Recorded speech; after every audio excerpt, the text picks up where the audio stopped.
You're listening to QCast, presented by Qcella Media. Please consider giving generously to Qcella's nonprofit mission. To find out more about our mission and to make a donation, visit our website at qcast.qcella.org. Your tax-deductible donation will help us continue bringing you quality podcasts just like this one.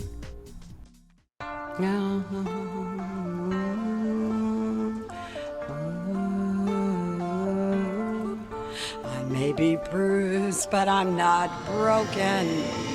You can't take away my soul. You tried to tell me I don't count, but I know in my heart that's not true. So you cannot take me down that path. I'll make it without you. I may be bruised, but I'm not broken. My life counts for something, and you wake up and I'll be gone. You'll know that you were wrong.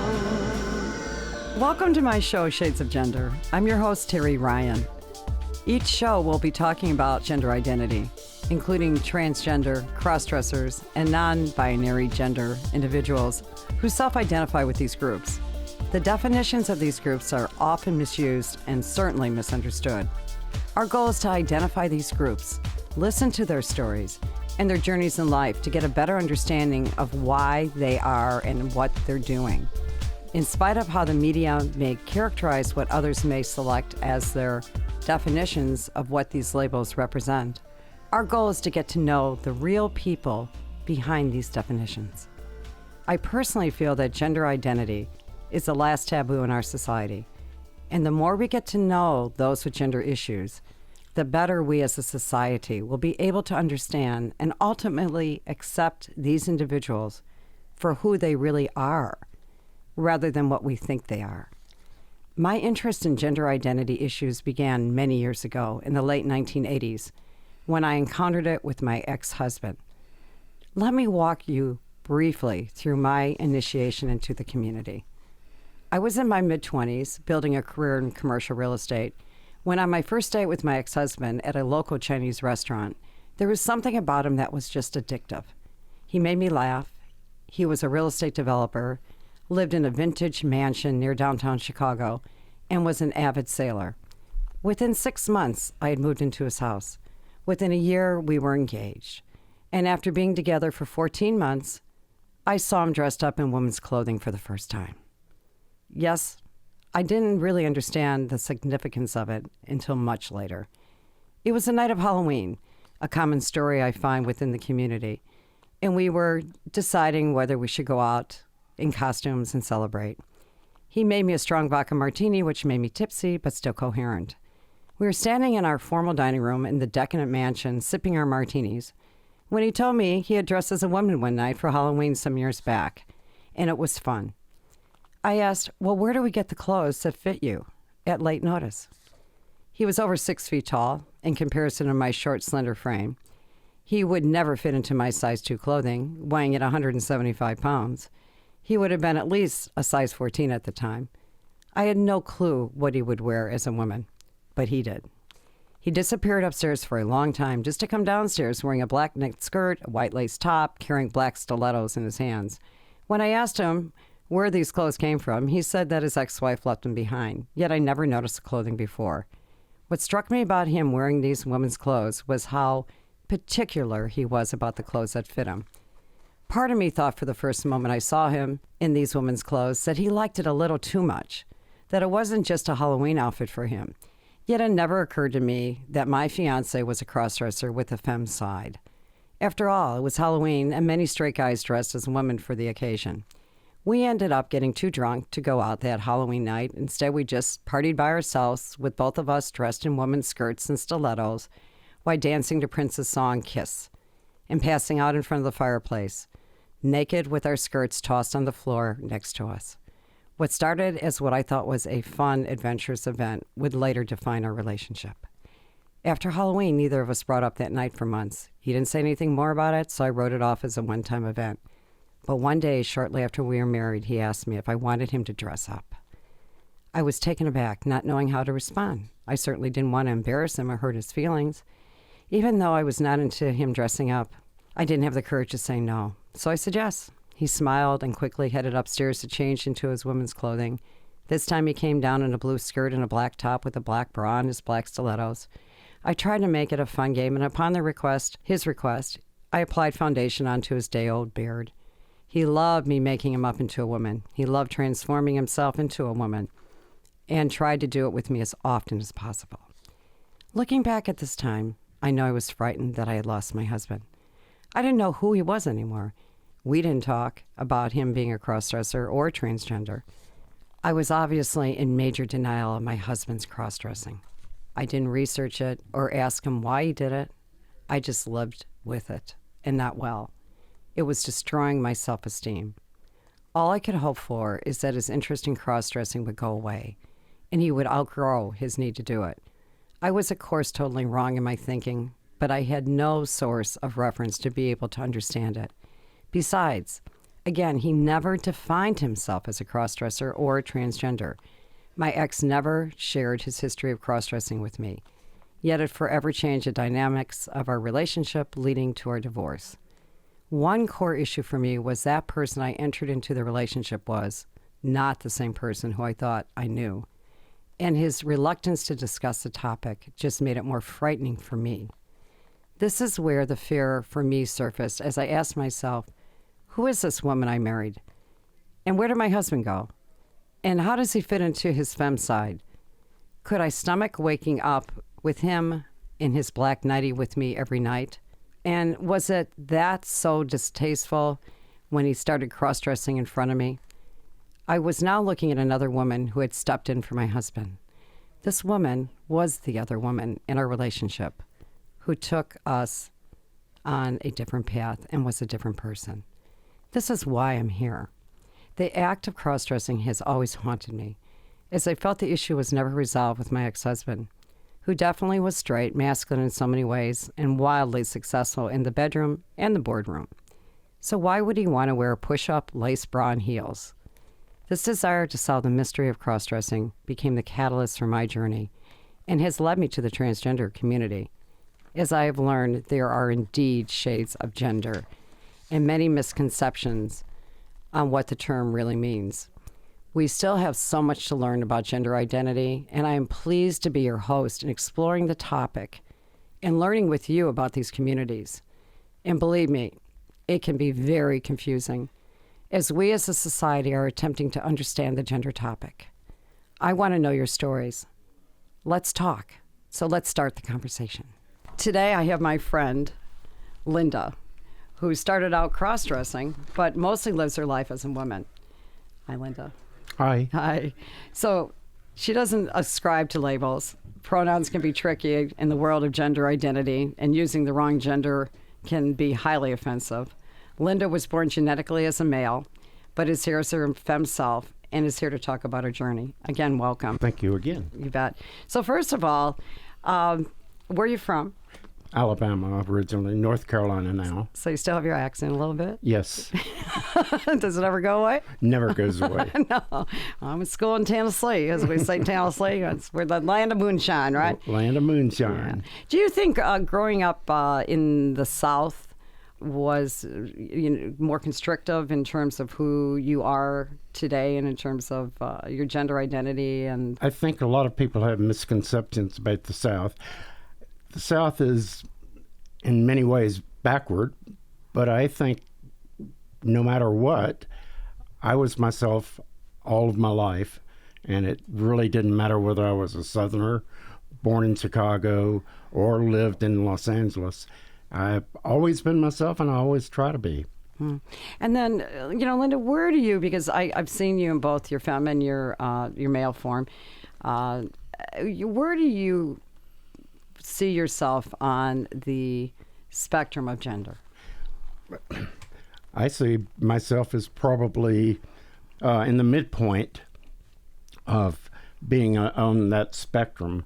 I kind of agree with Piers Morgan, who said there are too many gender labels put out there. I don't believe that we have we can have 100 gender labels. I think we're either trans, cross-dressers, transvestites, or male. And there are many shades of being a male, too. Right. Yeah, I agree with that. I mean, this is part of why I'm doing the show, is because for so long, what I was starting to see is that when I was doing my casting for my documentary on cross-dressing, is when I spoke to people really from around the world, since we were casting it in the U.S. and then in the United Kingdom, is that, there wasn't one definition on the cross-dressing trans. I found that the girls were really on just different levels of that spectrum, and that there wasn't just one term or one particular definition, or the conversation being that if you're a cross-dresser that you have to become a trans woman or the opposite sex. That many of these people really were feeling pressured that they had to become something. They had to fit into a label. So I'm with you on these labels. Yeah, I think exactly. It's a problem. Yeah. I think it's a major problem in our community that we have to ascribe to be what other people want us to be based on that definition. And if we're not, that we somehow as people don't count. That it's that you're not like trans enough, I guess is the word. I'm sure you've experienced that with some of your friends. Oh yes, right? Absolutely. Like you're not for real. Nobody believes that you're a cross-dresser, but you're not trans. Well, what's one or the other? If you're a cross-dresser and never go out of the closet, are you a cross-dresser? If a tree falls in the woods and you never hear it, did that tree fall? It's really very, very difficult to put labels on people and try to put them in a nice little cubbyhole. It's almost impossible. Right. And I think, again, our society, in order to try to box us into who we are, and I would say this is across, all groups, but being the transgender, cross-dressing, gender questioning communities that we're now starting to learn about, it's trying to do the same thing again that it's done with the past. You have to be a certain way. You're not gay enough. Mm-hmm. You weren't lesbian enough. You weren't, the day, when I was growing up, you weren't woman enough. You had to be a man in order to manly type of behavior in order to be to be successful as a woman in male-dominated businesses. It's just always this societal obsession to box us. And in fact, we should not be boxed, especially in a topic as important as changing a gender. Exactly. You're talking about being born a gender, or a sex, I should say, and then changing that and going through. It's not just having your nose done. You're talking a major transformation on many levels in order to obviously the reassignment surgery, the having lived one sex or one gender for many years, and then now living in another gender and not going back on it. So that's why they do a lot of. I know there's requirements before that happens, but I don't want to go there today. But I do think that it's not a decision to be taken lightly. And what I saw, and Linda, you can let me know what you think about this with your cross-dressing. And again, I don't love the word cross-dressers. I don't know what else to say. I say bigender. I've written articles on, what's a better word for the cross-dressing community. So we don't know, but maybe we'll, on the show, figure it out.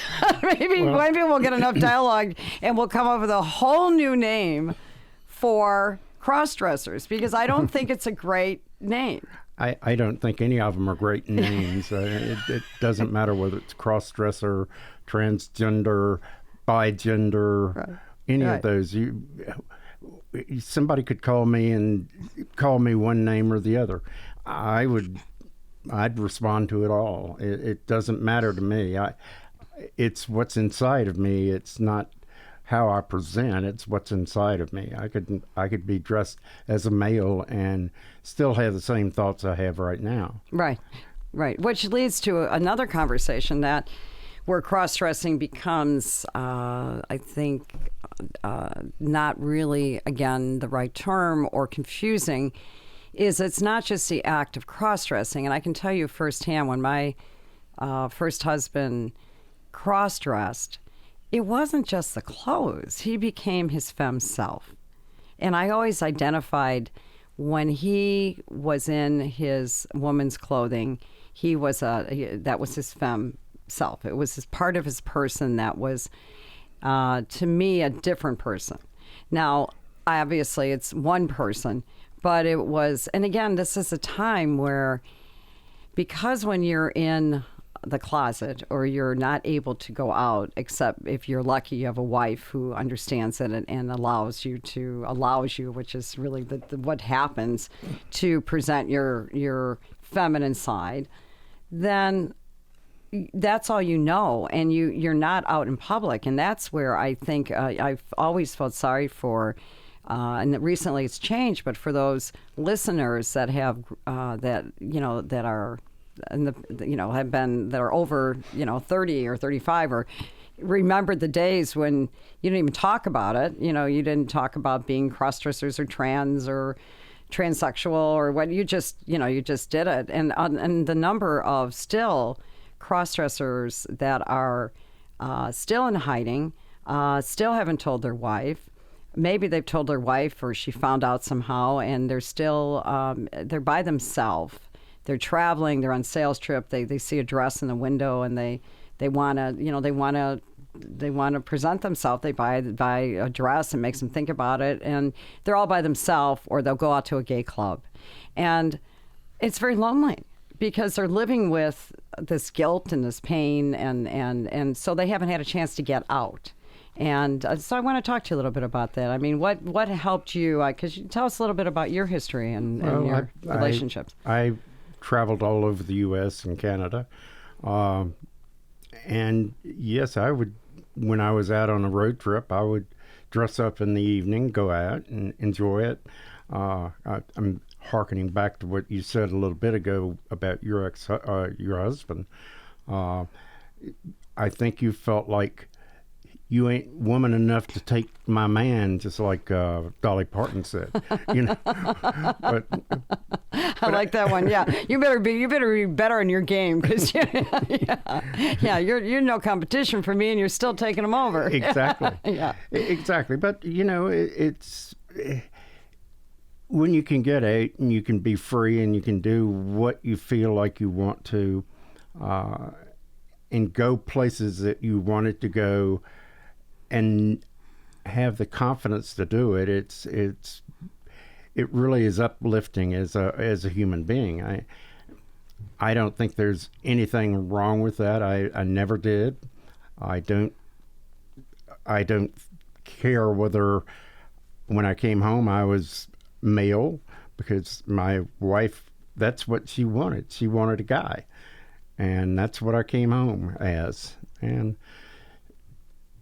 when things changed, I changed, and now I don't know what I am. I really don't know what I am. I'm kind of an amorphous creature that. Well, join the crowd. I think everyone has their own issues, so don't be too hard on yourself. Yeah, there's no, as I say, I think a lot of us wake up, every day and say, okay, who am I? Exactly. Who am I today?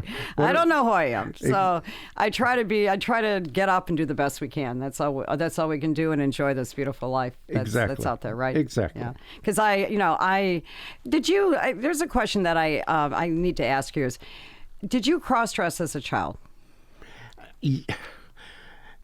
I think every male in this country is at one time has cross-dressed as a child.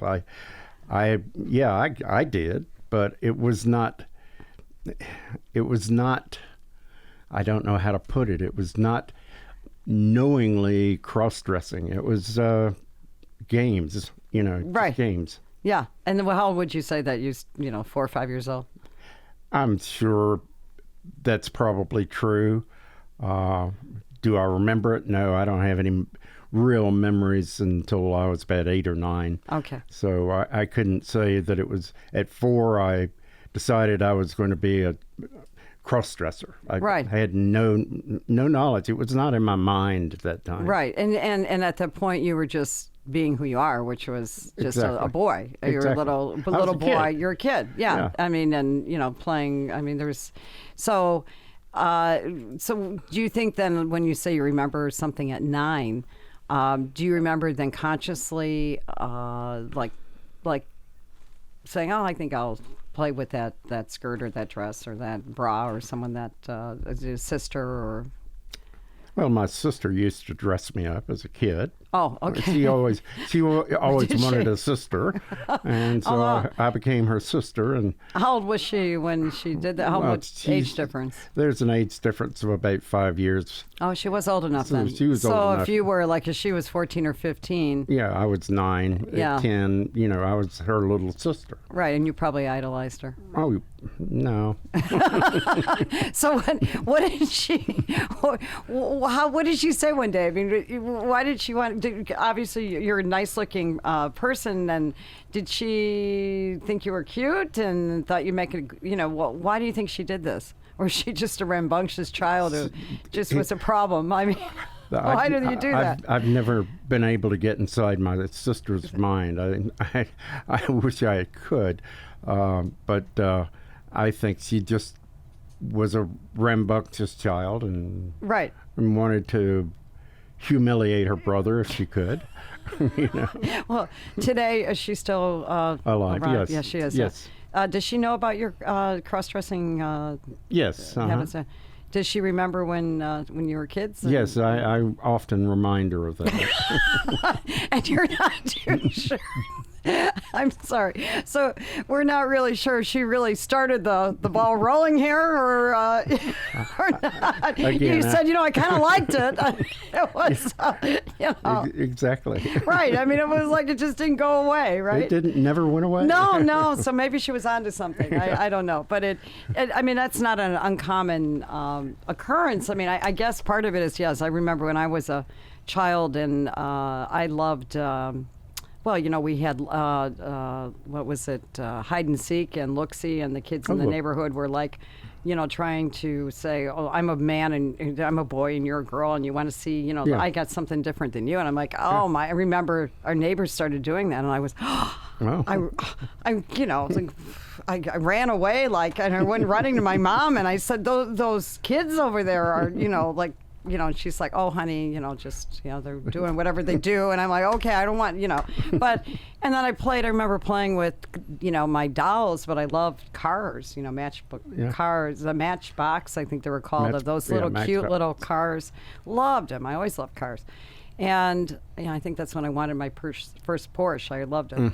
But I looked, but I can't say myself as a young girl that I was dressing into opposite, and I guess for women sometimes it's easier because, women have always been able to wear pants and, do what they want. And I think that's part of the prejudice here. Women have always been cross-dressers, Right. They can wear pants, they can wear dresses, they can do whatever they want to do. So, I don't think that that is it's certainly not as pronounced, as a little girl. But I do remember when my mother said, you can decorate your own bedroom, and she thought I would do a white lace. And the very feminine pink lacy, and I was never that. I was never that kind of girl. I was tailored. I was like I guess I have some male energy in me, and I did my room red. And it was. And she's like, red? Why do you want it to look like a little boy's room? Yeah. so I mean, I understand. I mean, that's why I do believe that. There's a lot to talk about on this topic on gender, because I think, and shades, I think we're, perhaps, perhaps many of us, if not all of us, are somewhere really all along this gender scale, and that we're allowing society to define who we are. And again, my biggest concern, and one of the reasons that I'm doing this show, is I don't want anyone forced to be something they're not based on societal wanting them to fit, society to fit into a box. So Exactly. I going back a little bit, I quit dressing in feminine things when I was 15. You got a baseball player that goes around with. tell us about that. You played you were a big athlete, right? Yeah, I was a swimmer and baseball player, right? Exactly. You were like the hunk in high school, weren't you? Yeah, and you can't go around with panties on, In the locker room. In the locker room. So it was either the baseball or wearing your panties, and you put that down and put that down. And in fact, I didn't take it up again until probably my mid-30s. All through college, I was the straightest straight person you could ever see. And I still today think I'm a straight person. I don't know what gay is. I don't know what straight is. I'm just me. It doesn't matter. Those labels have no meaning to me. And that's why I say cross-dressing doesn't hurt me. Neither does transgender. Neither does bigender. It's just I'm me, and I'm going to be me all the time. Let me be me, and don't worry about my life. You worry about your own. Oh, it's beautiful. I love you saying that. And again, it's the essence of why we're here is to tell our audience and talk to the community, and it's a breath of fresh air for me not to have that heavy boxing of identity and the way we should act, and that what makes us right, and that we're not valued. That's another thing that we don't count. There's prejudice if we don't conform to some label, and I've seen this. I've seen it in the gay community. I'm now seeing it in the transgender community.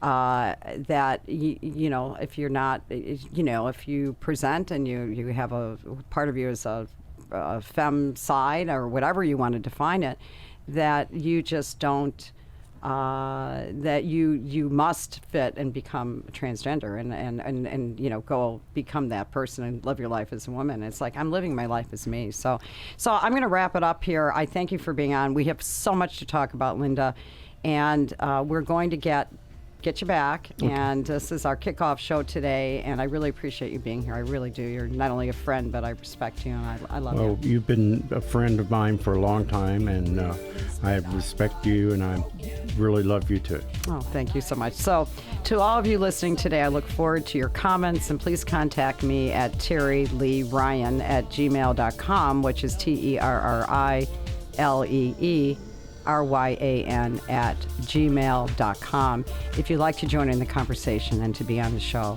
And as I always say, gender identity is a movement, and I'm delighted and humbled to be part of it. Come out of the shadows and join the conversation.